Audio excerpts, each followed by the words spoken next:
Hi everyone! Welcome to my YouTube channel where you can find videos that will make math more fun and easy for you to become winner in numbers, winner in life.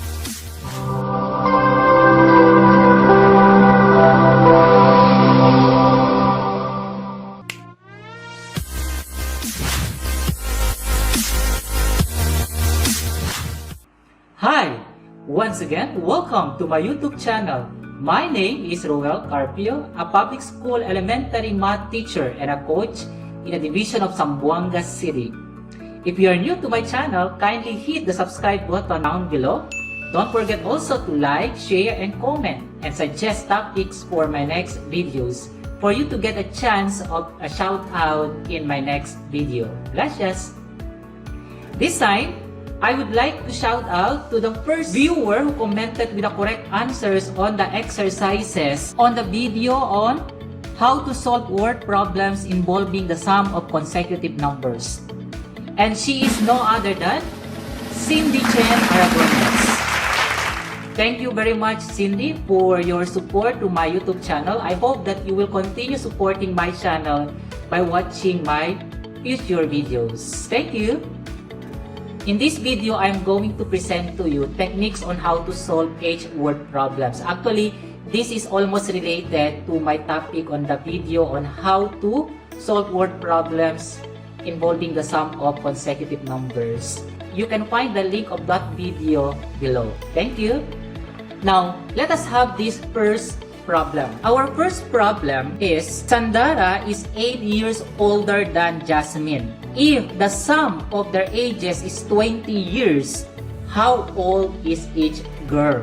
Now we will be using again the block model approach in solving this type of problem. Again, in this method, we will be using blocks or rectangular boxes to represent the given problem. So, let us represent the ages of the two girls. So, let us begin with Jasmine. If this is the age of Jasmine represented by this box, Sandara's age is this box similar to the size of the box for Jasmine plus 8 because Sandara is 8 years older than Jasmine. Then, the age of Jasmine plus the age of Sandara will give us a total of 20.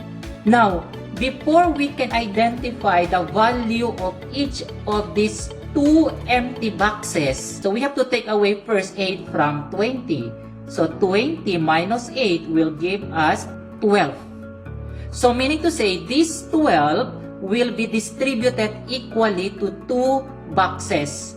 So, 12 divided by 2 will give us 6. So, therefore, this box is 6 and this box is also 6. So, in other words, Jasmine is 6 years old while Sandara is 6 plus 8 to give us 14. So, Sandara is 14 years for a total of 20 years. Now, let us have sample problem number 2. In our sample problem number 2, it says here, Nilo is 4 years younger than Nico. If the sum of their ages is 40 years, how old is each person? So, we have two persons here. We have Nilo and Nico. So, let us represent first the age of Nilo. If this is the age of Nilo, Nico would be similar box as Nilo but plus the 4.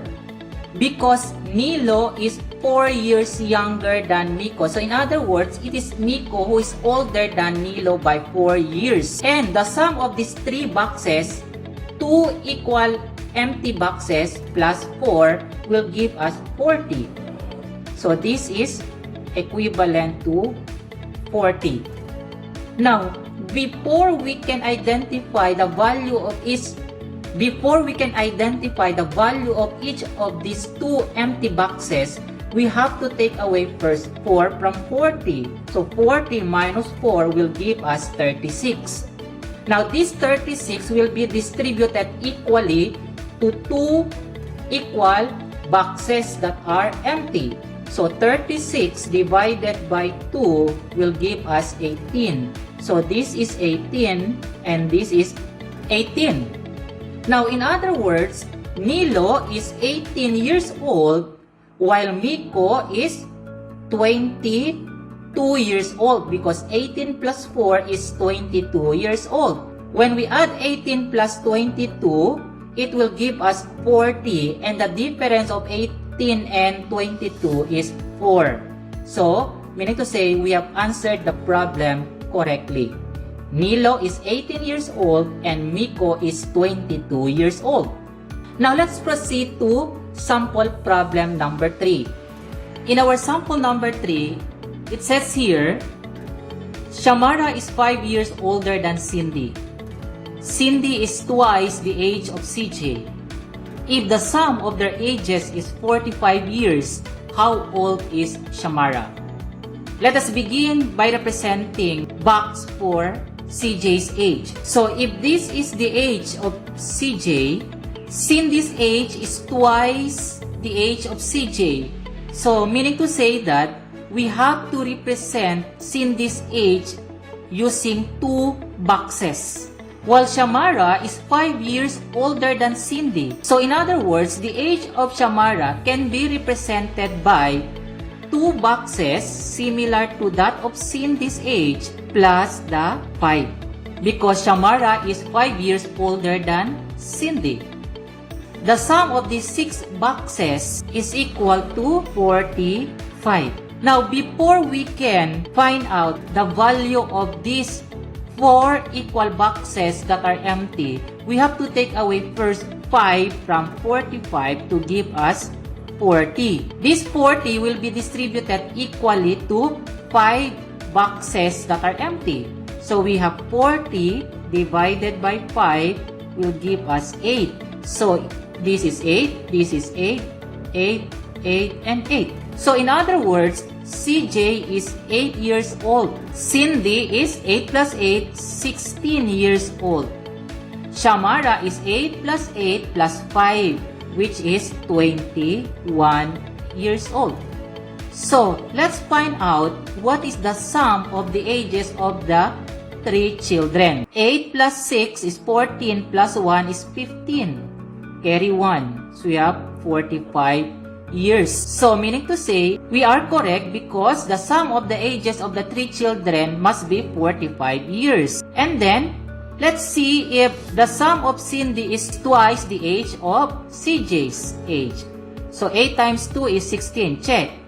And then, Shamara is 5 years older than Cindy. So, 16 plus 5 is 21. Also check. So, meaning to say, we have answered the problem correctly.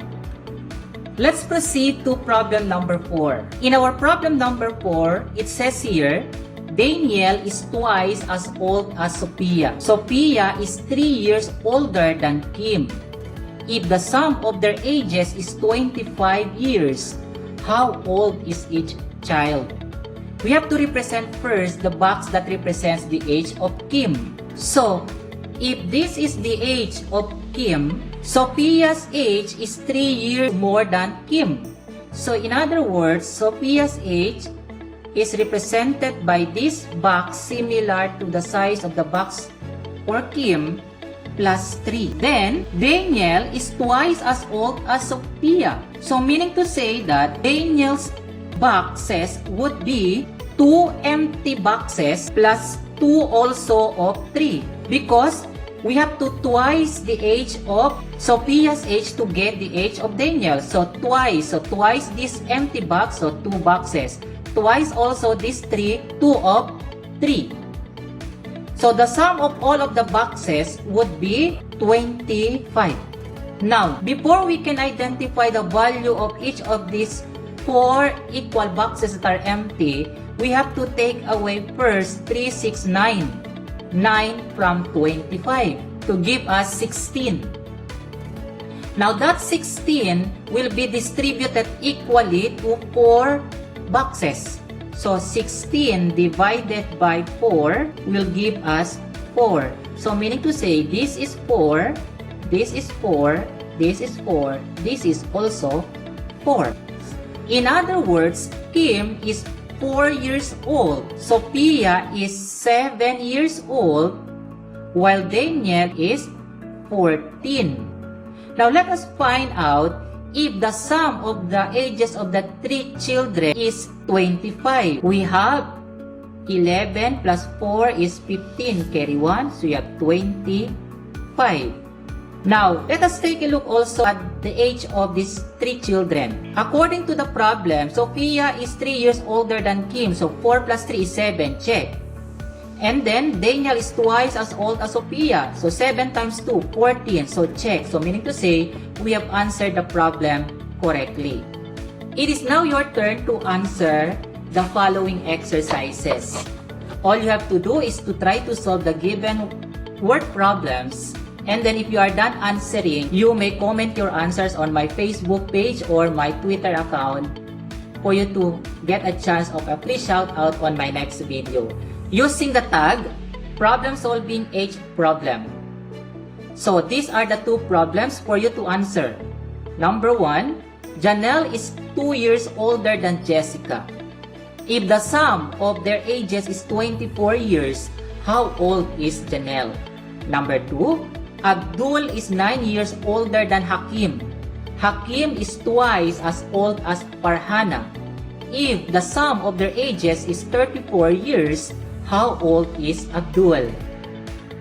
So I hope that you have learned and enjoyed watching this video.